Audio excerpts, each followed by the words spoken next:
오늘 말씀은 마가복음 1장 12절부터 20절까지 말씀입니다. 성령이 곧 예수를 광야로 몰아내신지라.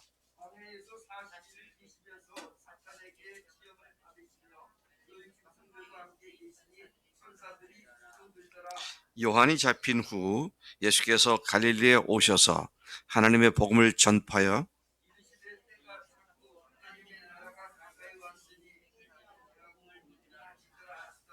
갈릴리 해변으로 지나가시다가 시몬과 그 형제 안드레가 바다에 금을 던지는 것을 보시니 그들은 어부라.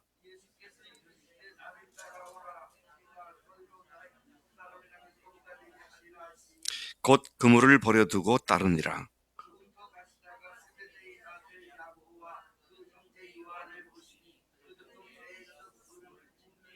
같이 읽습니다. 곧 부르시니 그 아버지 세베대를 품꾼들과 함께 배에 버려두고 예수를 따라가니라.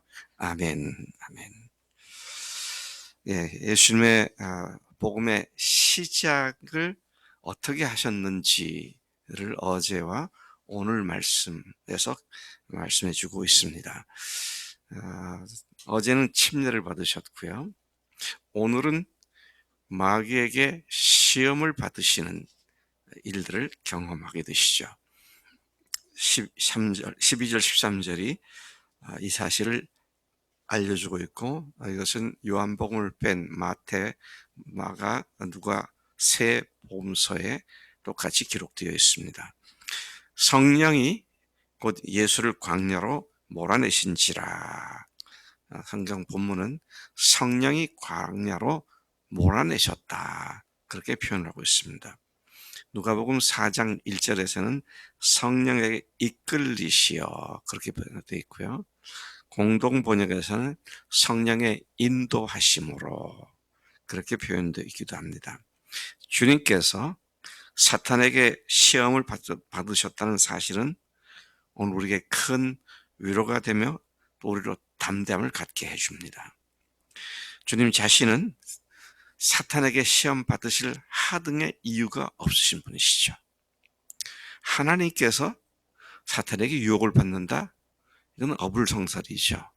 말이 안 되는 얘기입니다.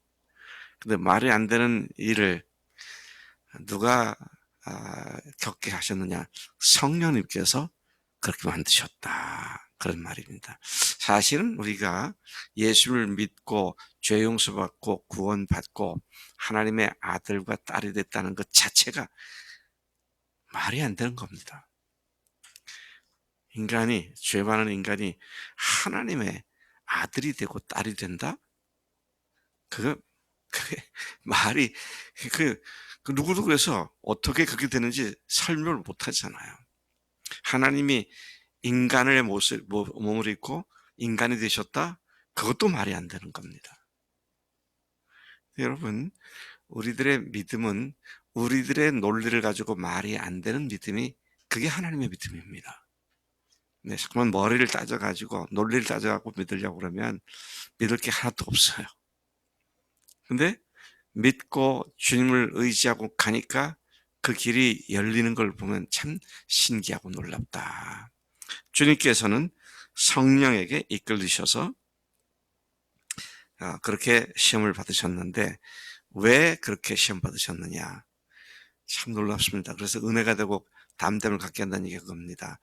그분께서 친히 인간들이 겪는 유혹을 다 직접 경험하신 거예요. 그래서 우리가 잘 아는 대로 히브리서 4장 15절에 보면 우리에게 있는 대제사장은 우리의 연약함을 체휼하지 아니하는 자가 아니시오. 모든 일에 우리와 한결같이 시험을 받은 자로 돼 죄는 없으시니라. 그래서 그분이 직접 시험을 당하심으로 말미암아 우리 인간이 얼마나 취약한 부분들이 있는지를 잘 아시고, 체휼하다는 말은 직접 체험해서 불쌍히 여기신다, 그런 말이잖아요. 그래서 여러분, 누군가 어려운 일을 당했을 때에 그와 같은 어려움을 겪고 승리한 사람들의 말이 그 사람에게 실제적으로 큰 힘이 되지 않습니까? 그런 경험 없이 그냥 교과서적인 삶을 살다가 어떤 사람 보면 교과서적인 얘기를 하면 당신은 내 입장에 되보지 않아서 몰라. 내가 얼마나 괴로운지 당신은 모른다고. 그렇게 하지만 무슨 소리야. 난 그거 더했어. 이러이러했어. 그까지 그거 갖고 뭘 그렇게 대단하고 떠들어. 그러면 운매 기주고 하고 들어가게 되죠. 그래서 여러분, 주님께서 직접 체휼하셨다. 그래서 우리로 하여금 어떻게 합니까? 담대하게 나아갈 수 있게 하셨다. 그 결과로 아까 히브리서 4장 12절을 제가 소개했는데 12절 15절을 얘기했는데 히브리서 2장 18절에서는 그가 시험을 받아 고난을 당하셨은즉 시험 받는 자들을 능히 도우실 수 있느니라. 우리 성민이가 대학을 이제 졸업을 또 한 1년 앞두고 1년 앞뒀나? 그다음에 그 후에는 뭘 어떻게 해야 되고 다 주님께서도 다 겪으신 것 같은. 그러니까 그분께서 다 아시는 것이잖아요. 주님은 40일 동안 광야에서 고난을 당하셨던 즉 시험 받는 자들도 능히 도우실 수 있기 때문에 그래서 그 주님이 나의 주님이시니까 우리가 담대해질 수 있고요. 우리가 힘을 얻을 수 있다 하는 것이죠. 참 말씀 보면은 놀랍습니다. 제가 어제 이걸 처음 봤는데 어제 이 말씀을 처음 발견했어요. 무슨 말씀이냐면 40일 동안 광야에서 사탄에게 시험을 받으시며 들짐승들과 함께 계셨다. 들짐승들과 함께 계셨다는 말을 굳이 왜 썼을까? 여기서 말하는 들짐승은 뭐 토끼나 뭐 사슴이나 이런 거 아닙니다. 예, 사자와 표범과 이런 그 무시무시한 야수, 맹수들과 같이 있었다 그런 말이죠. 그래서 이 말씀이 왜 여기 기록될까? 영육 간의 고통과 시험을 받으셨구나. 영적으로만이 아니라 육적으로도 철저히 고난을 당하셨구나. 그러니까 주님께서 우리를 위해서 시험을 당하시고 고난을 당하신 것은 우리의 영적인 측면만이 아니라 육적인 측면에서도. 그런데 어떻게 했다? 천사가 수종들더라 그랬습니다. 하나님의 사람들이 어려움을 겪고 고난을 겪을 때 하나님께서 홀로 방치해두지 아니하시고 당신이 그리스도인들을 위해서 부리는 종 천사들을 보내시고 더더구나 성령님께서 이제는 우리와 함께 계셔서 조금도 어려움 가운데 굴복하지 않도록 우리 인도하시는 주님이신 줄로 믿습니다. 14, 15절을 보니까 갈릴리에서 복음을 전파하시다. 제목이 그렇습니다. 갈릴리에서 복음을 전파하시다. 침례 요한이 체포된 후에 예수께서 갈릴리에 오셔서 하나님의 복음을 전파하셨습니다.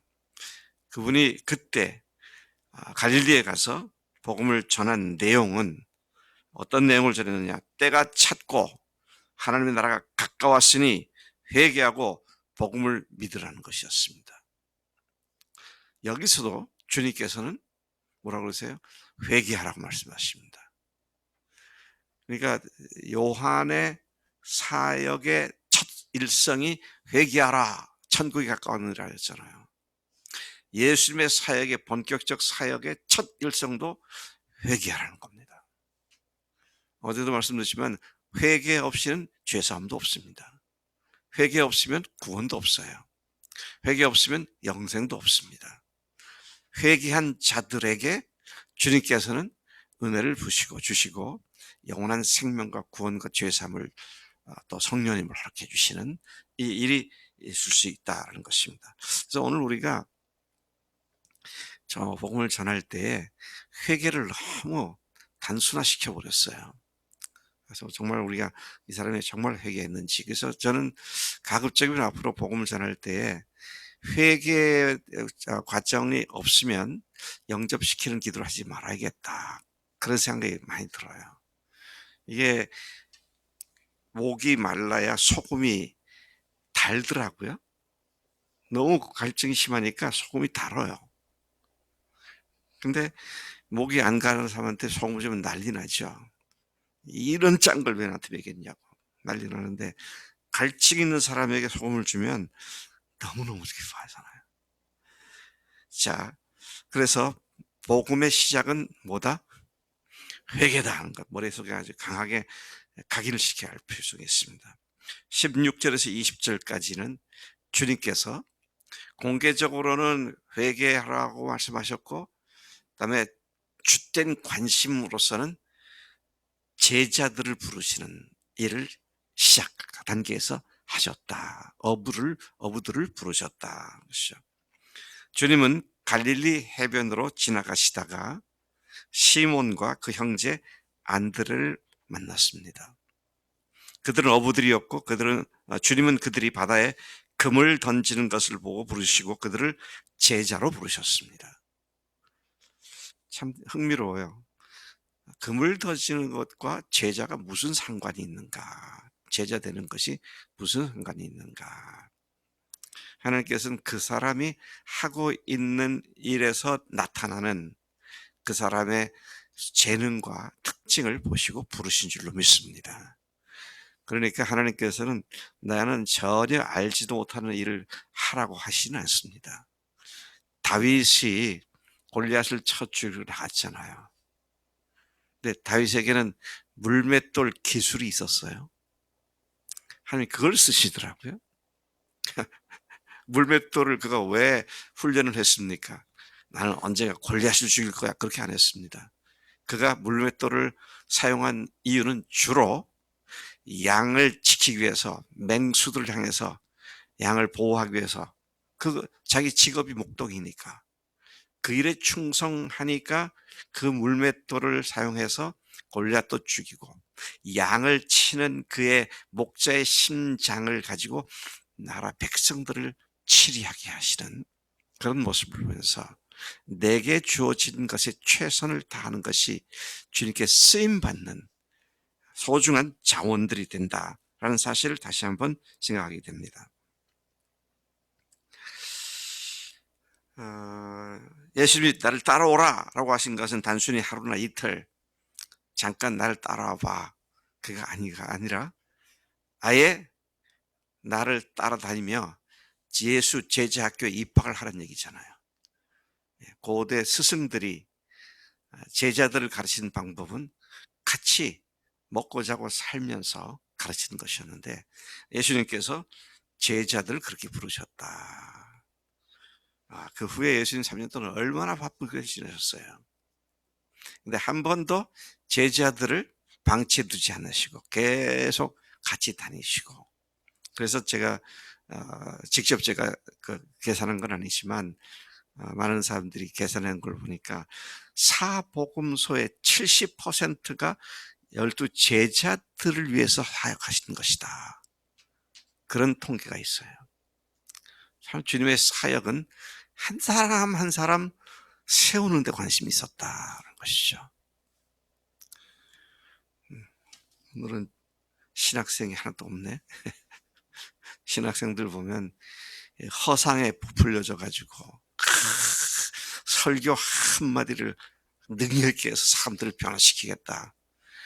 설교 듣고 변화돼서 삶이 영원히 바뀌고 그런 사람들 거의 만나보지 못했어요. 사람들을 잘 만져주고 사람들의 필요를 계속해서 채워주고 돌봐주고 하는, 이것이 이제 제자 삼는 사역인데, 현대교회 이 사역이 거의 사라져 버렸다는 것이죠. 자, 그런 면에서 우리가 정신을 차려야겠다, 그런 생각을 하지 않을 수 없습니다. 말씀 보니까 즉시로 그들이 배와 그물과 또 품꾼들을 버리고 쫓았다 그랬어요. 우리가 어떻게 이럴 수 있는가 그런 생각하는데, 사실은 마가복음은 사복음서에서 가장 간략한 책이잖아요. 그러니까 많은 것들을 생략하고 핵심적인 것 갖다가 요약적으로 얘기를 하고 있습니다. 근데 다른 복음서에 보면은 맨 처음에 예수님을 누가 만났느냐? 안드레가 만났어요. 그러고는 예수님 계신 데를 가보고는 이분이 메시아구나. 그래가지고 자기 형 만나, 형, 내가 메시아를 만났어. 가보자. 와보라고.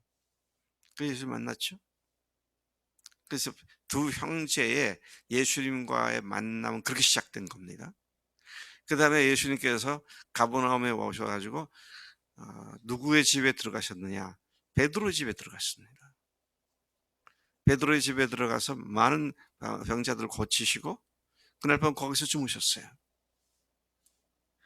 근데 그때 베드로의 장모가 열병을 앓고 있었고 그래서 이렇게 해서 고쳐주셨죠. 그런 일이 다 여기 마가복음엔 구체로 다 상술되어 있지 않지만 다른 복음서에 보면 이제 그렇게 다 기록되어 있는데 그런 주님과의 관계성을 경험한 베드로에게 Follow me, 나를 따르라. 그렇게 말씀하신 거거든요. 그때 즉시 따랐다는 얘기는 이미 그 전에 이분이 누구신지를 어렴풋이 알고 있었고 아마 갈등이 많았을 것 같아. 이분 따라다닐까 말까 막 그랬을 것 같아. 그래서 지금 Follow me, 따라와라. 그러니까 즉시 따랐다. 여기 보니까요. 역시 그들이 아버지 세베드를 품꾼들과 함께 배에 버려두고 예수를 따르기 시작했다. 주님은 부르실 때 주님께서 우리를 부르실 때에 내가 요거 좀 정리하고 가 주님 앞에서는 통하지 않습니다. 그냥 그들 내버려두고 넌 나를 쫓으라고. 어떤 사람이 예수께 와서 주님 따르긴 하겠습니다만은 나로 가서 먼저 가서 부친을 장례를 치르고 따르게 하옵소서. 그러니까 주님께서 뭐라 그랬어요? 죽은 자는 죽은 자들에게 맡기고 넌 나를 쫓아라. 그런 말씀하셨죠. 그래서 여러분 즉각 순종하지 않는 것이 불순종입니다. 이것저것 정리하고 난 뒤에 그 다음에 내가 따르겠다라고 하면 정리한 뒤에도 못 따라요. 그래서 여러분 주님을 절대 신뢰하고 믿는다면 이것만 해결되면 주님 쫓겠다. 주님은 그건 그들 내버려두고 너는 나를 쫓아라. 그렇게 말씀하신 걸 보게 되죠. 주님은 각 사람의 특징을 귀하게 여기시고 부르시고 그를 주님의 유능한 제자로 훈련시키는데 그분의 사역 전체를 사용하셨다. 그래서 여러분 예수님이 잡히시고 다 그렇게 되는 날 그다음에 부활하신 뒤에 남아있는 사람들이 5,000명 뭐 10,000명 이런 것이 아니라 120명이었습니다. 120명이었어요. 여러분 정말 하나님께서 기뻐하시는 것이 뭐냐? 한 영혼이라도 주님 앞에 바로 세우는 겁니다. 그래서 제가 우리 신학생들에게 우리 교회 나오는 신학생들에게 늘 얘기한 게 네가 안수를 언제 받느냐? 네가 한 사람 전도해서 그 사람이 또 다른 사람을 양육할 수 있는 제자로 세워지는 날 그때 너는 우리 교회에서 안수를 받을 수 있다. 설교를 얼마나 잘하느냐 무슨 행적을 얼마나 그거 아니다. 한 영혼을 책임질 수 있으면 10영혼 100영혼도 책임질 수 있다. 이제 그런 얘기를 하는데 이제 이건 신학생들에게 얘기했다 그러지만 우리 모두에게 해당된 말입니다. 예. 주님을 위해서 뭐 이것도 하고 저것도 하고 분주한데 결국 남는 것이 뭐냐라고 할 때는 사람이 남았느냐. 예. 우리 저 서민아 자매님에 대한 얘기를 또 한번 하고 지나가야겠는데 정말 바빠요. 얼마나 부지런한지 뭐 사람 만날 일 있으면 큰 만나가지고 또 그 사람 옆에 또 다시 붙여가지고 우리 교인들이 이렇게만 하면 우리 교회가 뭐 숫자적으로 엄청 부흥했겠다. 근데 한 영혼 얻는 게 그렇게 힘들어요. 한 영혼 겨우 얻어놓고는 그 다음에 양육 안 해. 그 사생활을 낳는 거예요. 그거는 끝까지 돌보는 것이죠. 하나님 아버지 감사합니다. 이 아침 주님의 사역의 시작점에서 어떻게 우리가 똑같이 시험도 받으셨고 또 시험을 당하셨기에 우리의 연약함이 무엇이고 지금 나를 괴롭히는 유혹이 무엇인지를 아시고 능히 그것을 이길 수 있도록 우리와 함께 하시니 감사합니다. 뿐만 아니라 주님을 좇는 제자로 부르셨는데 하나님 저희들 삶의 끝자락에도 하나님을 섬기고 주님을 사랑하고 영혼을 구원할 줄 아는 제자들이 아름답게 열매 맺혀지도록 역사해 주실 줄로 믿습니다. 하나님 주의를 거기에 집중하게 하시고 잡다한 다른 것에 집중하지 않도록 우리들의 중심에 우리들의 눈의 핵심이 초점이 언제나 주님과 영혼들에게 가 있도록 역사해 주옵소서. 감사하고 예수님의 이름으로 기도를 삼나이다. 아멘.